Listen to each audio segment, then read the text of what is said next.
and women that have served our country and continue to serve our country. So the sacrifices that they make and their families make are certainly appreciated by everybody, but certainly by everybody inside of this program. So turning to the game, obviously getting ready to go play a great opponent. You look at them really in every phase of the football game.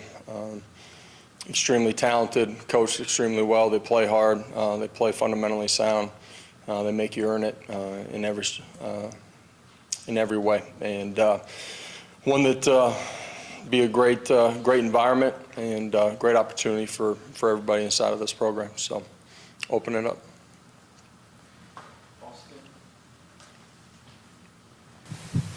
We'll just get it out of the way. Nico, thumbs up, thumbs down. Where are we at with this thing? Yeah, he was with us today. Had a really good day.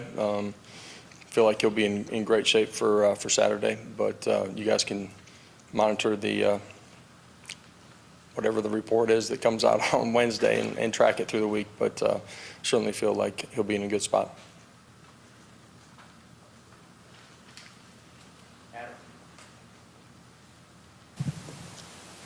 Is there any value in giving Gaston any more reps or reps with the ones in case he is needed Saturday? Yeah, Gaston gets reps throughout the course of practice every day, every week, and that's why he went out and played the way that he did too.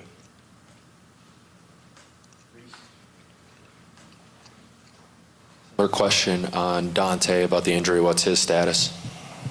Yeah, I feel like Dante will be ready to go in this one too, but you can monitor their injury report. Starts on Wednesday.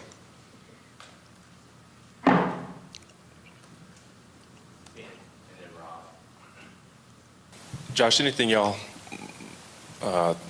in examining the run defense the past two games, anything that you're communicating to your guys as you get into this week? I know the numbers have still been good overall, but I imagine there's some yards in the running game that y'all would like to have back. Yeah, there's some free yards that I don't want to say we've given away, but like integrity of the defense, gap sound, guys a little bit out of position, creates some of the vertical seams that guys have hit us on the last couple of weeks. So it's really all three levels being tied in together, and alignment and assignment, and then play with technique. Coach, we've asked you about the defense all year and just kind of how it's shifted on that side, but can you just talk about how you played an SEC football game the other night went out with a walk-on at quarterback and you won the second half, you increased the lead. How impressive was that? It was a good performance, as a football team. There's some things that we got to grow and be better at, but first half did a lot of things well. Some red zone things offensively that we obviously got to correct. But you look at the second half performance and guys going out and continuing to compete and playing smart football for a majority of the second half. Was proud of the way they continued to compete. And, in this one, I mean, you got to go earn everything against them.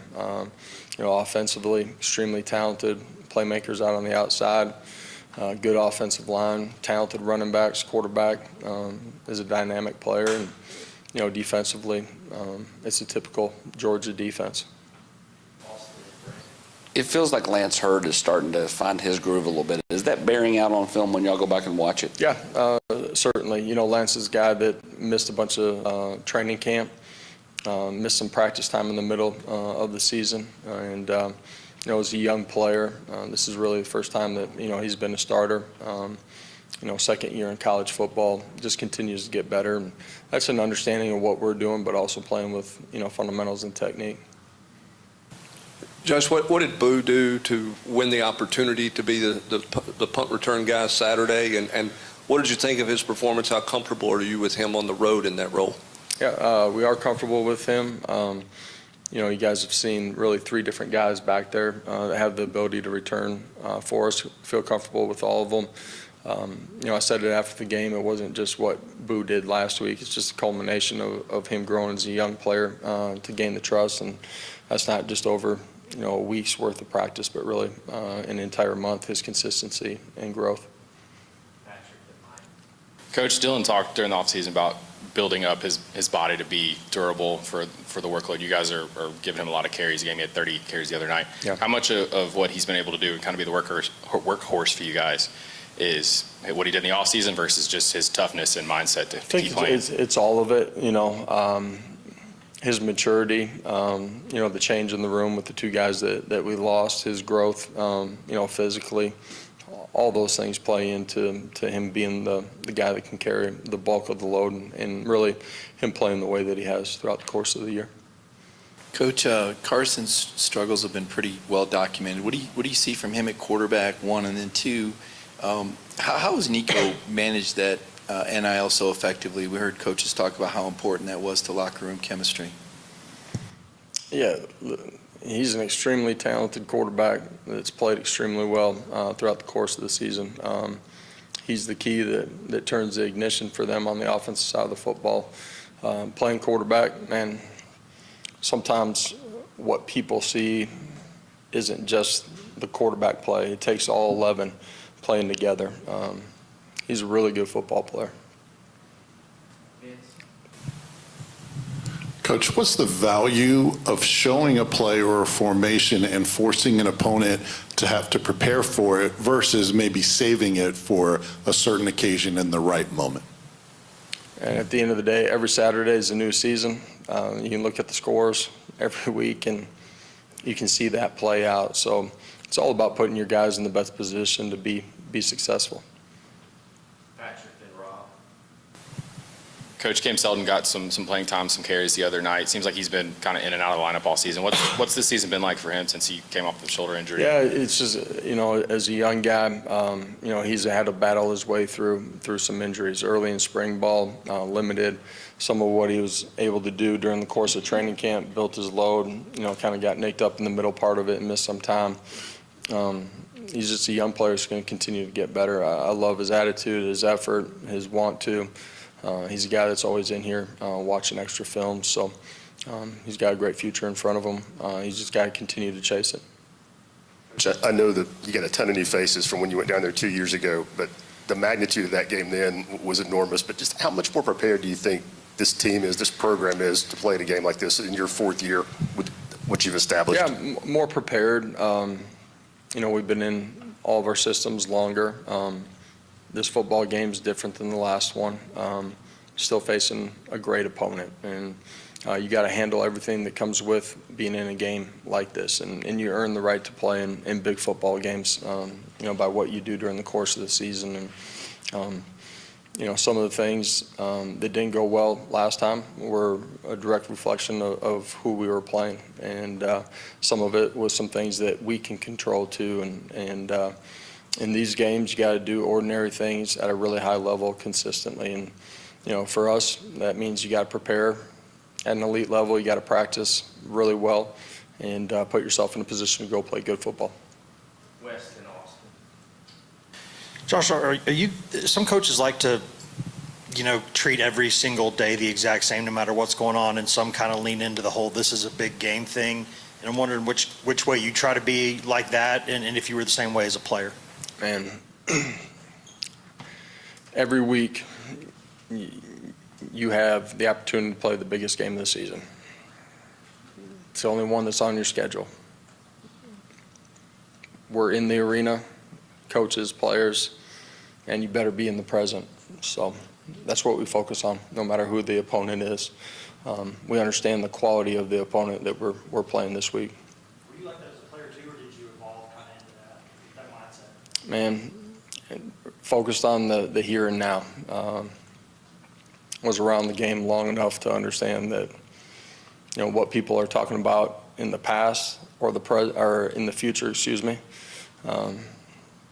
man, that's not controlling what you can control, and your preparation and practice matter, and get ready to go play this game Saturday night.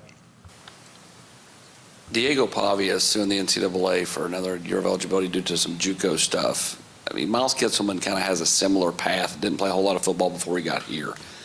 If Pavia won that, would that be something where you all would try to look at maybe getting Miles an extra year if he wanted to come back? Man, I have no idea that that lawsuit was going on, so I'll refer to compliance and my meeting with them here in the near future, and I'll get back to you on that. How would you rate your wide receivers' physicality at this point in this season, and how important is that on the perimeter in this matchup Saturday? Yeah. When you're playing a good football team, like everybody talks about physicality and line of scrimmage, and that's always true in this league.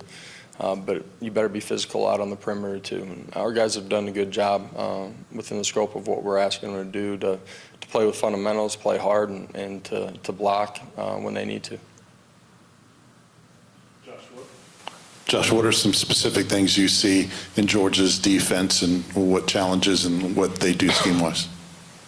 Well, it starts with their personnel because they have really good personnel. First level, second level, third level. They create pressure with their front four. They do it out of their pressure packages. They're able to mix up their looks on the back end. And so you got to recognize what's going on out on the perimeter, quarterbacks and wide receivers. Your tight ends, they all got to be on the same page. You got to do a great job in protection.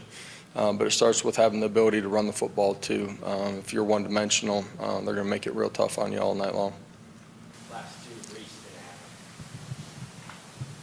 Coach, what's the biggest area of growth you've seen from Peyton Lewis from the beginning in fall camp to now?